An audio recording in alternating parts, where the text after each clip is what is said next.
Assalomu alaykum ada. Men keldim. O'zim bilan ovora bo'lib, siz oldingizga kelmaganimga ham ancha bo'ldi. Sizni sog'indim. Ada, bugun sizdan kechirim so'ramoqchiman. Afsuslanadigan narsalarim juda ko'p. Bilasizmi nega?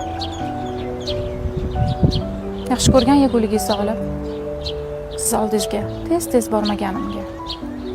Sizni quchoqlab, ada, sizni yaxshi ko'raman. Yaxshi ham borsiz demaganimga. Rosa afsuslanaman. Sizdami? Telefon qilardingiz. Qizim, yaxshimisan? Oilang tinchmi? Tinch bo'lsang bo'ldi bolam derdiz. Men o'shanda bilardim meni sog'inganingizni, ko'rgisi kelayotganini his qilardim. Lekin yosh bo'lganmanmi? Bilmadim nega. Kelinlar har 2 haftada boradi ota-onasini ko'rgani degan gap men uchun qonun bo'lgan. Yosh bo'lganman. Nega so'ramaganman? Ota-onamni ko'rgim kelyapti. Borib kelsam maylimi deb. Nimadan qo'rqqanman, bilmayman.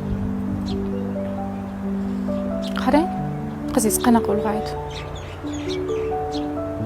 Hozir hamma sharoitim bor.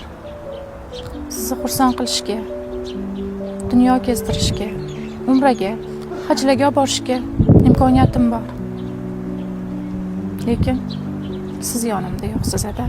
Dadajon, duolarsiz qandoq qilay?